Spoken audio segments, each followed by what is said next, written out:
Hey, what's up guys? My Amazon seller journey began in late 2016, and in today's video, I'm gonna show you the coolest Amazon product research tool that I have come across since I began selling on Amazon. Not only is it really cool, but it's like very intuitive and packed with information, packed with relevant data, and they make it very easy to utilize this information so that we can make smarter decisions for our Amazon business. I'm going to walk you through how to use it. It is called Smartscout, and you guessed it, you can find a link in the description if you want to check it out. So let's get right to it. Real quick reminder, I've got some free resources for you, all linked in the description. I've got a weekly giveaway that I host, and winners are announced every Sunday. I've got a 7-day Amazon FBA mini course delivered via email. You can take advantage of that in the description. And I've got a great Amazon FBA Facebook group that I would love to have you in. So the Smartscout application has a bunch of useful functionality. I'm not going to go super in depth in this video, but I do want to kind of breeze through how you might utilize each of the functions within the app. We're going to start with brands.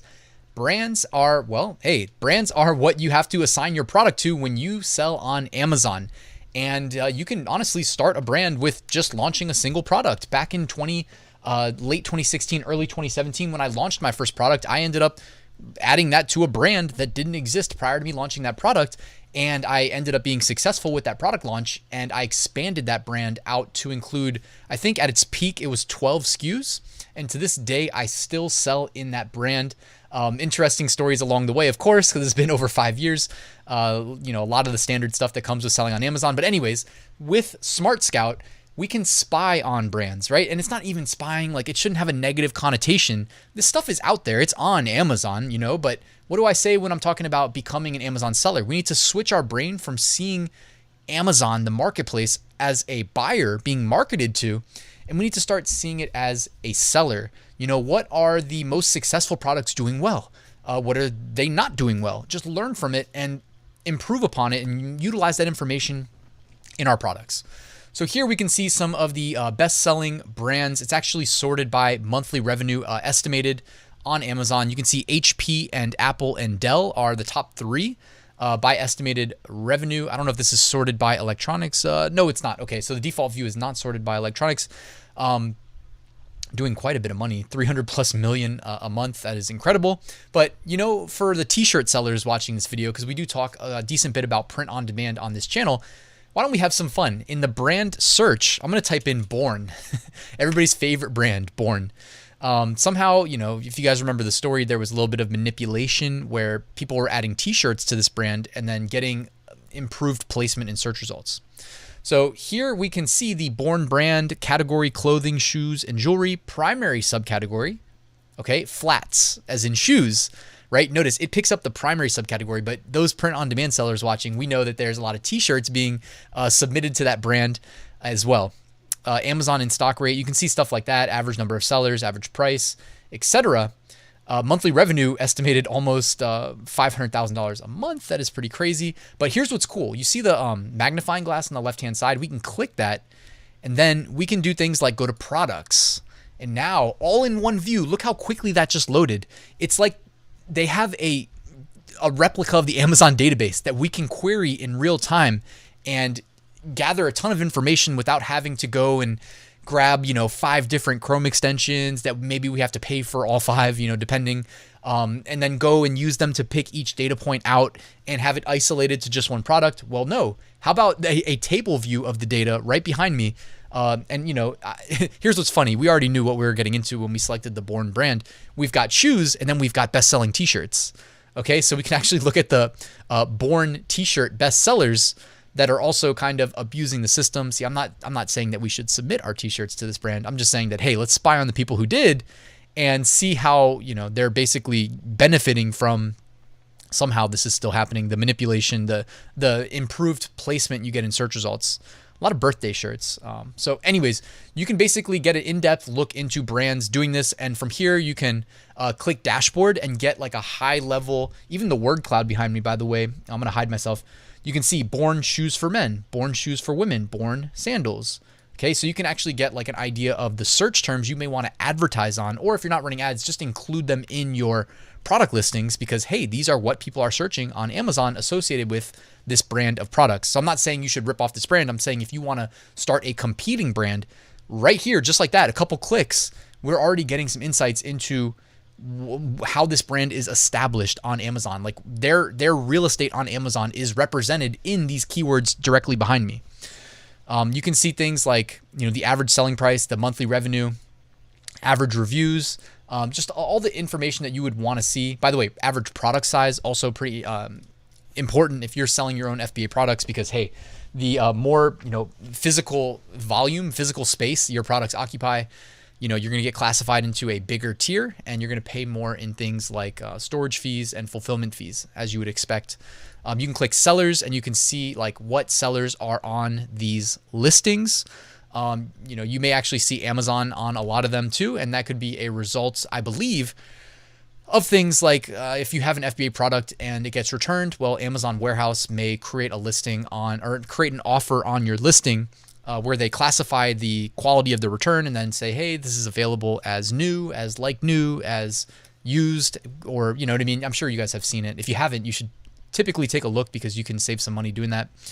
You can see the subcategories within the brand. So we already knew flats was number one, but after that, look, you see t-shirts again for the print on demand sellers. You can click marketplaces and see if they're selling on international markets. And you can click scope and see data points like what's their estimated weekly sales over a period of time. You can actually mess with the length of time. So I just went from 12 months to 24 months, for instance.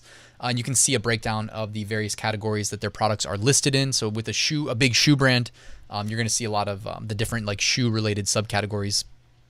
Also, you can switch to top products as well. So this might be a great way of also spying on a brand. But for a brand like Born with so many products listed between the t-shirts and the shoes, this may take a moment to load. So yeah, it's taking quite some time. I mean, for the most part, this has all been really quick. So there we go. Check that out. There's actually a bunch of t-shirts too. Probably on a relative basis, the t-shirts have achieved a lower BSR than the shoes. So that's interesting to note. And then if we go back to the brands page, find Born, and then click search terms and go to Ad Spy, you'll notice it also generates the search terms list for us that we can feed into our advertising efforts. Next, let's take a look at probably what I would consider to be the most powerful app inside of Smartscout, and that is Subcategories. So here in Subcategories, we are drilling down into all of Amazon's, subcategories, and they have tens of thousands of these categories. They're constantly expanding it to, I guess, best classify the products, because keep in mind, guys, when you list a product for sale on Amazon, if it doesn't have any sales yet because it's a new product, well, Amazon doesn't really know what you're selling. You know what I mean? What if we are selling a red t-shirt, but we call it a blue t-shirt? Does Amazon's AI know that we lied about what color it is? You see what I'm saying? But when they start to trust what the product is when it starts to generate sales, because Amazon tracks what the customer searched for and then ultimately clicked that listing and then made a purchase. So over time, they begin to actually learn and really trust our listings. But doing things like categorizing the product listing is another way of signaling to Amazon like, hey, this is what my product is all about. So here on the subcategories, like if we're just doing product research, for instance, this is a great place to start. Now, some categories you may not, it's up to you really. I mean, you can sell them whatever you want. For instance, though, like most people watching probably don't want to sell in the grocery and gourmet food category. So we may just not touch that. If you have something specific in mind, by the way, they do always have a search bar. And what's cool is you can mouse over most of these columns and you can enter in like minimum number of brands, max number of brands. And, it's not as useful probably at the highest level of categories because I mean, what does the number of brands within, clothing, shoes, and jewelry really mean to us, right? Because we haven't niched down at all yet. But as you begin to niche down, you can also set filters, etc. You can work on like the average rating again as well. Like if you don't want to compete with a, category that has a bunch of really high rated products. But of course, you probably wouldn't want to do it just from this screen alone because this is all of the parent brands right now. So let's keep it, maybe we can use this for like finding some print on demand opportunities. So we can go to clothing, shoes, and jewelry. And from here actually too, we could just type in like probably, shirt, right?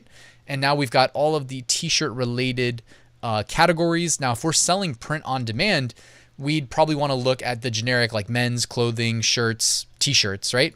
And from here, you can actually just go to the magnifying glass again. You can go to dashboard, and this will launch all of the like sub tabs that we had just looked at. So you got the dashboard. You see estimated revenue is roughly 25 million a month. Average selling price $22.33. So hey, maybe if you're selling at $19.99, consider upping that cost. Subcategories here as well. Brands. So what brands are dominating in this space? And what you're going to see here too is that a lot of these are not like the merch by Amazon, like graphic tees that we're used to. It's, the bigger branded, people probably just selling like brands of undershirts, from back when I had my 9-to-5 job, had to wear an undershirt underneath my dress shirt, those sort of things.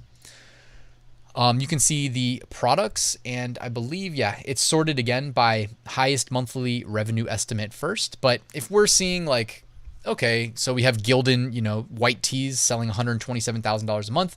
Well, what we can do is we can set the minimum to like, let's say $100 a month, and we can set the max to, let's just say $5,000 a month. Okay. And see what we're working with now in terms of the search results. So now we're getting to see a little bit more like kind of granular one-off t-shirt options as well. And, it may not be in terms of like print on demand niche research, the most optimal for finding t-shirt niches, but this is actually a great way of seeing some insights into like what listings are really driving the most sales on Amazon in this t-shirt category. Of course, I keep talking about t-shirts. Like if we're just doing FBA products, we don't need to focus on, something like t-shirts. We don't have to have any preconceived ideas either about what we would want to sell. So I still have the word shirt up there, but we can also just go back to the beginning and go on a random search, for a product without even knowing what we're going to find. So let's do that together real quick. How about sports and outdoors? How about sports and fitness? All right. How about swimming? And how about earplugs? How about that? This was not planned. So let's see what we come up with. I'm going to go to products and let's see what sort of product ideas are selling really well. Okay. So these little like silicone water dam swimming earplugs. This is small. This is lightweight. This is cheap. And it looks like there are, if you wanted to launch a brand of this, you'd probably consider doing multiple packs just based off of the bestseller. Obviously, customers are voting with their dollars here. And you might want to consider launching multiple sizes. It looks like they offer a size 0 through 4. So that would be 5 different SKUs if you chose to sell something like this. And how long did it take us to figure all this out and find a product? I mean, this was not scripted at all, but who knew the #1 bestseller would be honestly like a great criteria here. Now, is this helping us evaluate the actual competition? Not really. I mean, not at first glance, but we can beyond that look at things like number of reviews, review rating. We can get an idea of the average price point by looking at the buy box price, and then all we have to do to really get an idea of the number of sellers is just kind of scroll. Each row is most likely going to be somebody competing with us. But I love that they also put a thumbnail version of the product, and then you can mouse over and see a large version and kind of get an idea, because sometimes you're going to see products indexed on similar keywords that aren't the actual product that we're selling. So you can also skip those, right? Filter them out. We're also seeing non-earplug but ear covering products as well. So that's another potential good fit if we wanted to launch a brand. That's a very complementary product. So you can find all these things inside of subcategories. Again, all the tabs are here as well. You can sort by the various brands within this product type. So it looks like Water Dam is the top ranked one right now in terms of monthly estimated revenue. After that, Putty Buddies. After that, Here Protect. And they always put all of the other apps like one click away. But when you click them, it's limiting the scope of these apps to what you are currently looking at, which you see highlighted with the yellow tab up there. So it's just it's a very effective application that's putting all this useful information right there at our fingertips. What is not to love? All right, next, let's jump over to the Products app. And this is what is going to look familiar to any other, Amazon product research tool you've seen in the past. You obviously have your smart filters up top. You can do a straight up ASIN search. You can do a category search without actually selecting what product you're going to find within that category. So if you have an idea of what category you want to be in, like maybe you already have a product launched and you want to launch complementary products, well, hey, why not set your category to the parent category of the product you've already launched, so you can expand that brand. You can select, BSR ranks, monthly estimated revenue. So let's say we want to launch a product that's doing, between $999 a month and $5,000 a month. So we're not competing with all the mega big boys, okay? Because if you want to jump into competition with like, some of those brands we looked at earlier, or even like Amazon brands, it's going to be tough. But if you cap the monthly revenue estimate to something more reasonable, like $5,000, and honestly, think about how much money you're going to be able to put into your product if you don't have all that much money. And by the way, like you can spend $2,000 on your inventory and be making $5,000 a month from that. You know what I mean? If you spend $2,000, but then you're selling your products for, it depends on how many products you buy, obviously, and then the price point. But you know what I mean? Like you typically do mark them up because you have to factor in that you're going to be importing them. So the shipping cost, you have your Amazon fees, you have your advertising fees, all that good stuff. So it's not unreasonable, but you know what I'm saying? If you cap it at $5,000, that means that in order to keep this in stock, you may need to have $2,000 a month. I keep coming back to that number because it feels about right. Tied up in inventory for just that month. And if it's, if you're ordering inventory every, let's just say 60 days in advance, so at least 2 months, because they have to produce it and then ship it, and then Amazon has to receive it. Make sure you have, factored all those things in. These are all best practices for having an FBA business, obviously. So make sure the cash flow side is covered. I always prefer not taking like those predatory like Amazon lending loans, etc., because the interest rates are crazy. So, keep in mind, like if we don't have as much money, we can just drop $5,000, make it $3,000, right? So now we might need like $1,200 a month, to keep tied up in inventory, but then probably times 2, so 24. And there's a lot of things, guys. I mean, there's endless possibilities here. This looks fun. Like got a Imaginarium, toys and games, stuffed animals, dog chew toys. This is like a cool looking glove. I don't know what the heck that is, like Iron Man or something. Jackets. So, I mean, I used to scroll and spend hours because, well, I used to, when I wasn't an experienced Amazon seller, guys, I thought that I would scroll, if I scrolled long enough, that I would find like the perfect product. Ultimately, I realized that I had found, through the process of elimination, a lot of qualified products. And then what I did is launched multiple of them, honestly. And as I became more comfortable, I would launch multiple products at a time. I was fortunate enough, between having my day job and my second job and a little bit, this is when I was early on. So I was definitely like feeling like I belonged. Like I already had a couple products bringing in some regular sales, and I was doing print on demand on the side. So money wasn't as much of an option. So as much of an issue. So I tried to put that money to work by launching additional SKUs. And yeah, I mean, not as aggressive today as I used to be because it is time consuming to launch the new products, but to maintain existing products that are already established on Amazon, easy mode. And that should be the dream. When you guys look at my Instagram stories every day, if you guys aren't following me, check it out. Link in the description. I always open up with my Amazon FBA sales so you can see that I'm still doing it, and they've been really climbing lately because I just restocked a couple of my best-selling SKUs.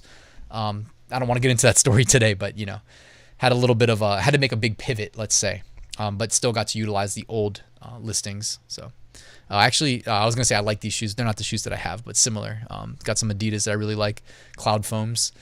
And then also I will say that it's not this Funko Pop thing. These Funko Pops, man, when I toured an Amazon FBA warehouse years ago, the one thing that surprised me most was that there were a lot of these Funko Pop dolls all over the inventory. I don't know how to describe it. And there's only certain FBA warehouses you can actually tour, and I had to sign up like 6 months in advance. And then when I went, of course, by the way, I was the only FBA seller in the room because they asked who sells on Amazon. I raised my hand. I'm in the room with like 30 people also touring, and nobody else did. I was like, wow, that's weird. And as we walked around, I was like, man, I'm looking for product ideas. I saw a lot of these Funko Pops. So I don't know. I don't collect them, but I'm sure there's a backstory there. All right, let's move on to the traffic graph. All right, next let me show you the traffic graph. This is really cool. So what you see here behind me are product images. And when I zoom in, what you're gonna see is how these products are related. You know how on Amazon, you see like similar products listed underneath the product images typically, or you might see a row for like people who bought this also bought, and then you see other products listed. Well, any visibility is good visibility. So this is a great way of figuring out like what products should we be spying on when we launch our products. Also, if you weren't aware, you can set up ads in sponsored product ads. It used to be called a, what was it called? I don't know. It used to be called a different type of product ad. I forget what it was called. But you could generate ASINs of your competitors and pay Amazon to be advertised on your competitors. So here's an example of how to find competitors you may want to consider advertising on. So when you see a product with a bunch of arrows pointing inwards to it, that is one that is getting, well, I don't know if I should say indexed, but it's definitely getting a lot of visibility on competitor listings. So if I go ahead and click this one, so I went ahead and searched beef jerky, by the way, and you can see all these different types of beef jerky on Amazon. If I find one like this one with a bunch of inbound arrows and I click it, well, look at that. The first thing we see, traffic sources, and we have a whole list of ASINs. By the way, I don't know if you saw this behind me, but you can just click Excel and export these and then copy paste them straight into your Amazon campaign and begin advertising on your competitor listings and hopefully stealing some sales from them. Next, let me show you the ad spy.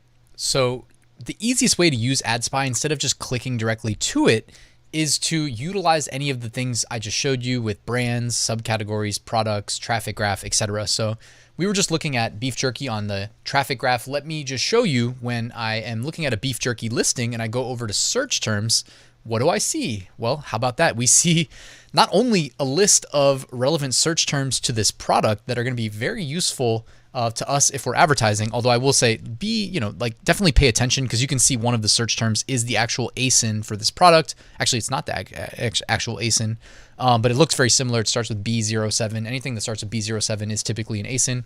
I wouldn't be copying any of those. And I would be careful about advertising on like brand names. You can opt to do that if you want, but typically if a customer is typing in a specific brand name, generally speaking, like they're most likely going to buy that brand. And if they click you, they may back out and then you just had to pay for that click, but it's completely up to you. You got to make these decisions for yourself. But you can see like Smartscout's giving us sponsored product top group win rate. So they're kind of giving you the estimated win rate for, I believe that's going to be the ads that are displayed at the very top of the page, which are the most effective ones. You can see sponsored brand win rate. I'm not sure how they actually even know that, but that's really cool. And if you see a lot of 0% underneath the sponsored brand win rate, you may want to consider launching 3 products or more in this category and then running sponsored brand ads, which do require the 3 products, which is why I was saying launch 3, or the sponsored video win rates as well. Hey, if your competition is not utilizing videos, absolutely set yourself apart and run video ads. The one thing I'll note when you do that, in my experience, video ads, and I don't know, I'm saying in my experience, I'm assuming it's the same for everybody. They are the most expensive in terms of cost per click as a function of the floor. The lowest that I've ever been able to launch a video ad and bid is 25 cents per click. So I think Amazon is saying, hey, if you want this real estate and you want to have a video that we know is going to convert really well, you got to pay us at least 25 cents per click. So consider that. Let's take a quick look at the search terms part of the app. And I just went and clicked it and it automatically filled in an ASIN for me here. It looks like it is some zero proof award-winning whiskey, which sounds good right about now. And you can see here actually, so ritual whiskey alternative, 0 proof. Maybe it doesn't sound that good. 0 proof means no alcohol, right? I guess it depends if you're in the mood for a drink or not, a real drink. Anyways, let's take a look. So right here in the primary column after the ASIN column, you see the search terms and you can see right away which ones should be prioritized. In this case, you see non-alcoholic whiskey and this product specifically, since we provided an ASIN. So this is kind of like a reverse ASIN lookup. If you have a competitor product in your niche and you want to know like what keywords are they ranking on that's allowing them to be so successful, pop the ASIN in here. Look at the average organic rank, and you can tell kind of where they are appearing on these keywords. You can also see the estimated searches. So the higher that number, the more appeal and more sales, if you're converting well, you're going to make on those keywords. An intent is how likely a shopper is to buy the product when they first see it on these keywords. Okay, so low intent, you don't need to prioritize as much as things marked as high intent. And you can even see kind of a graph of the last 30 days and where they've been ranking organically on these search terms. That is what makes Smartscout so special. I mean, this this database they've maintained is absolutely crazy, and I can only imagine the number of little robot scrapers they've got on Amazon's pages going, you know, all day, every day. It's probably crazy. So here we go. You can see non-alcoholic whiskey, alcohol-free whiskey, non-alcoholic spirits, and basically, again, just use the little Excel export here behind me and paste those into an ad campaign, sponsored products, sponsored brands. If you have multiple products to advertise at a time, you want to set up a video ad, go ahead and do that. You've got your keywords. And then also, don't forget, you also want to optimize your product listing, you know, just baseline, even if it's outside of ads. Sprinkle in these keywords, put them in your title, your most valuable keywords. I like to lead with my most valuable keywords in the title. Include them in the brand, include them in the description, and of course your back-end keywords. Sometimes I even convert or translate the highest value keywords in English to something like Spanish, and that's a nice way of getting indexed on there on the back-end keywords as well.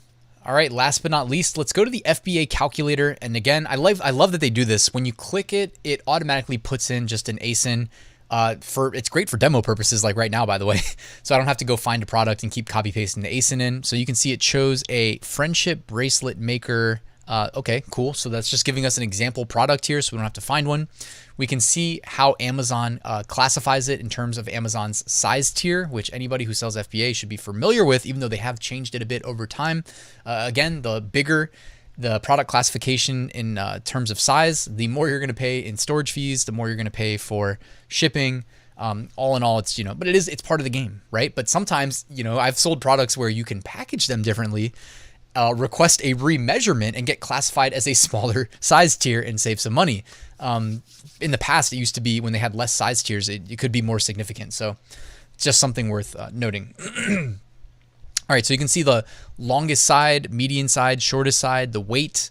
Now you might be thinking, Ryan, why is this important? Well, if you're just launching a brand new product and you just want to create the product listing, you might be able to just borrow these dimensions from a competitor. Now, before you tell me it's a terrible idea, I get it. I'm just saying sometimes you're moving really quickly, you know what I mean? Sometimes you got a lot of things going on and you just need to get this listing created. So you might just guesstimate these dimensions, the weight, and then go in later when you actually have the physical product from your supplier in hand and remeasure it, and then just update the listing in Amazon. Also, don't forget Amazon, the associates. That's one thing I learned when I toured the warehouse, is that they call them associates. They don't call them employees. They will also do a measurement when they receive it as well, if they haven't measured it before, and they will also weigh it. Then they will enter in those dimensions themselves, because they don't always trust us sellers, because we would just, you know, not saying we would, but I'm saying you could bend the truth a little bit and get classified as a smaller product. You can see, I think, projections of how many units have sold recently. You can also type in like the selling price, and in real time it gives you an FBA fee, which again, don't forget, that is a function of the selling price to an extent, right? They don't just do a flat selling fee or FBA fee similar to how they do like on Amazon merch. It is not just a static baseline cost that they take. If we charge more, they increase the amount of money that they take on a relative basis from the amount that we collect from the customer. So then you've got your static 15% referral fee. You can see storage fees as well. And then if you input your, you know, what it costs you to ship to Amazon, which is not per product, it's, you know, if I send 10 cartons in to Amazon and each carton has 20 products in it, so that's 200 products. Whatever it costs me to send those 10 cartons divided by 200 is what you would type in here. It's typically pretty low, like maybe 20 cents, just guessing here. Cost of product, you know, what do we pay our supplier? Maybe $4.99.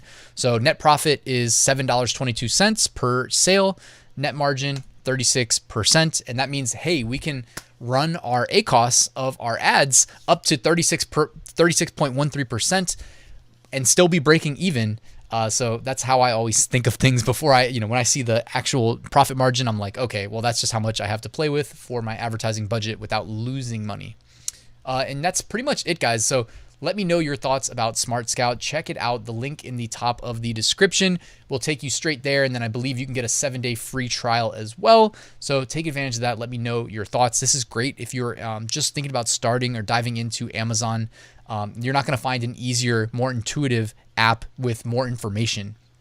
Their database really is something special. And as we wrap up really quickly, I wanted to show you some other tools they've got in the app nested under other tools. So you can click sellers and you can see basically just spying on other sellers on Amazon. When you create a Seller Central account, you do create a profile and you can query on the actual like seller profile. You can upload a little image, you can add a description. I don't know how many people know that, but it is kind of like a random thing because you can have a brand, but a seller can have multiple brands and you can kind of spy on everything there. And what they're doing here in Smartscout is allowing you to do it all from basically like an Microsoft Excel style table of data. And of course you can export it using the Excel tab as well.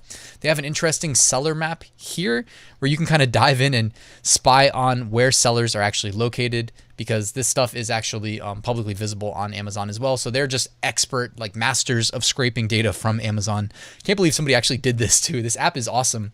And as a former front-end web developer, I do have to tip my cap to whoever designed this Smartscout app. You can see the product seller view. So now they've basically taken the seller's view and they've just added products to it. One thing I wanted to note is look at the monthly revenue estimate for Amazon Basic AAA batteries. This says $500,000, a little bit over that, a month in monthly estimated revenue. This is absolutely absurd. And I just wanted to point that out, that they are just absolutely crushing with those Amazon brands. They have a sales estimator as well, where you can kind of break down an estimated view of the sales taking place inside different categories. And they've got a UPC scanner where you can scan UPC codes, I guess. I don't know. I've never actually used this myself. Looks like you can start a new scan and enter product ID, cost, selling cost. I don't know. So if you're going to scan UPC codes and kind of spy on products that way as well, keep in mind, when you add a product to the Amazon catalog, you are supposed to include a UPC code. Of course, you can have a GTIN exemption or, there are other loopholes and whatnot depending on what you're selling. But I just wanted to make that clear.